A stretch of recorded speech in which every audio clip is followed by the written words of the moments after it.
Assalamualaikum warahmatullahi wabarakatuh. Salam dan bahagia. Perkenalkan, nama saya Penny Nursiati. Saya adalah calon guru penggerak angkatan 9 dari SD Negeri 1 Banjarjo, Kecamatan Donomulyo, Kabupaten Malang. Pada video kali ini saya akan memaparkan tentang kesimpulan dan refleksi pemikiran Ki Hajar Dewantara pada tugas koneksi antar materi modul 1.1A8 tentang Ki Hajar Dewantara. Ki Hajar Dewantara adalah pelopor pendidikan di Indonesia. Beliau bangsawan Jawa dengan nama Raden Maswardi Suryaningrat, lahir pada tanggal 2 Mei 1889. Oleh sebab itu, sampai sekarang setiap tanggal 2 Mei diperingati sebagai Hari Pendidikan Nasional. Pada zaman kolonial, pendidikan sangatlah terbatas. Hanya anak-anak bangsawan yang bisa sekolah untuk mendidik calon pegawai. Tahun 1922, lahirlah Taman Siswa di Yogyakarta sebagai gerbang emas kemerdekaan dan kebudayaan bangsa. Berkat jasa Ki Hajar Dewantara, hingga saat ini semua warga negara Indonesia bisa menikmati, mengikuti pendidikan dan pengajaran. Pemikiran Ki Hajar Dewantara. Menurut pemikiran Ki Hajar Dewantara, pendidikan adalah tuntunan di dalam hidup tumbuhnya anak-anak. Maksudnya, pendidikan menuntun segala kekuatan kodrat yang ada pada anak-anak agar mereka dapat mencapai keselamatan dan kebahagiaan yang setinggi-tingginya. Pada dasarnya, guru hanya bisa menuntun, memberi contoh, membangun semangat dan motivasi anak-anak seperti semboyan Ki Hajar Dewantara, yaitu ing ngarsa song tulodo ing madya mangunkarsa tuturi handayani. Semboyan Ki Hajar Dewantara perlu kita pahami dan kita laksanakan untuk membawa perubahan pendidikan menjadi lebih baik. Menurut Ki Hajar Dewantara, pendidikan adalah tempat persemaian benih-benih kebudayaan dalam masyarakat. Pendidikan dapat menjadi ruang untuk berlatih dan tumbuhnya nilai-nilai kemanusiaan yang dapat diteruskan atau diwariskan. Selanjutnya, saya akan merefleksi diri saya melalui 3 pertanyaan berikut. Yang pertama, apa yang Anda percaya tentang murid dan pembelajaran di kelas sebelum Anda mempelajari modul 1.1 ini? Yang kedua, apa yang berubah dari pemikiran atau perilaku Anda setelah mempelajari modul ini? Yang ketiga, apa yang dapat segera Anda terapkan lebih baik agar di kelas Anda dapat mencerminkan pemikiran Ki Hajar Dewantara? Sebelum saya mempelajari modul 1.1 mengenai refleksi pemikiran pendidikan Ki Hajar Dewantara, saya mempunyai beberapa keyakinan bahwa kegiatan pembelajaran lebih sering didominasi pada guru. Guru lebih aktif daripada murid, atau yang sering disebut dengan teacher center. Jadi pembelajaran hanya berpusat pada guru. Berikutnya, pembelajaran hanya berfokus pada ketercapaian materi dan KKM. Jadi, hanya mengutamakan kemampuan kognitif anak saja. Selanjutnya, guru sering berkata kepada anak, jika anak-anak menurut atau patuh dengan perkataan guru, merekalah yang pintar. Berikutnya, guru kurang memahami karakteristik anak. Jadi, guru menyamaratakan segala apa yang dimiliki oleh anak-anak. Kemudian, guru sering memaksakan agar anak-anak menyelesaikan tugas atau kegiatannya sampai selesai, tanpa memperhatikan anak tersebut memahami materi atau tidak. Yang terakhir, kegiatan pembelajaran selalu di dalam kelas. Mereka hanya belajar di dalam kelas saja, tidak pernah belajar di luar kelas. Akibatnya, mereka merasa bosan. Berikut ini adalah beberapa foto kegiatan belajar mengajar di kelas.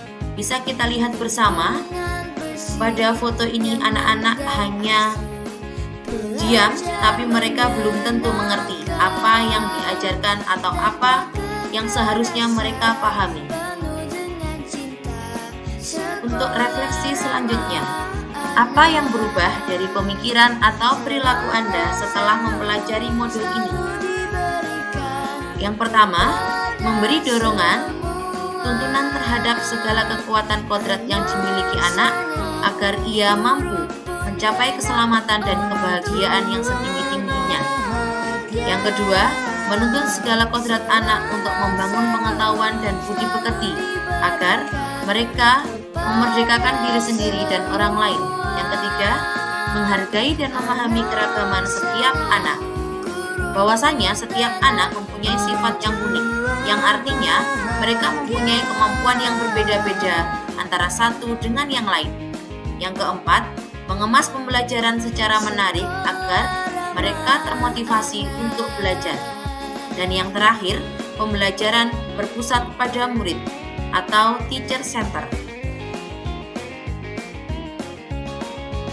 Untuk refleksi selanjutnya atau refleksi terakhir, apa yang dapat segera Anda terapkan lebih baik agar kelas Anda mencerminkan pemikiran Ki Hajar Dewantara? Yang pertama, merancang pembelajaran yang interaktif dan menyenangkan dengan berpusat pada peserta didik. Yang kedua, memberi kebebasan pada anak untuk memilih kegiatan dalam belajar sesuai dengan minat dan kebutuhan anak. Yang ketiga, lebih banyak mendorong anak untuk berpikir kritis, kreatif dengan membangun semangat dan memberi kalimat-kalimat romantik, sehingga pembelajaran lebih berpusat pada anak dan menyenangkan. Yang keempat, tidak memaksakan kepada anak untuk mengerjakan kegiatan yang saya pilih, akan tetapi saya lebih membangun tanggung jawab pada anak untuk bisa bertanggung jawab dengan apa yang menjadi kewajibannya. Dan yang terakhir, menerapkan pembelajaran yang berbasis kearifan lokal dan budaya setempat. Ada kelompok ular. Dari masing-masing kelompok, Bu Penny ingin satu orang maju ke depan untuk melaksanakan role playing, bermain peran. Aku adalah produsen tingkat pertama. Aku adalah tikus. Aku adalah konsumen tingkat 1. Hah, aku lapar sekali. Teman-teman, apa makananku? Padi. Padi akan kumakan kamu. Aku adalah ular. Aku adalah konsumen tingkat 2. Aku lapar sekali. Apa makananku, teman-teman? Tikus. Tikus akan kumakan kamu. Aku adalah elang. Aku adalah konsumen ketiga. Aku lapar sekali. Apakah makananku, teman? Ular. Aku makan kamu. Aku adalah bakteri pengurai. Aku akan menembak elang. Dan aku mati. Elang, karena kau sudah mati, aku akan memakanmu. Nah, oke, beri tepuk tangan untuk teman-teman kita. Nah, itulah yang dinamakan dengan rantai makanan.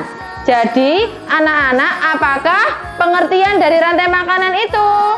Rantai makanan adalah peristiwa makan dan dimakan sesama makhluk hidup dengan urutan-urutan tertentu. Bagaimana teman-teman? Apakah betul?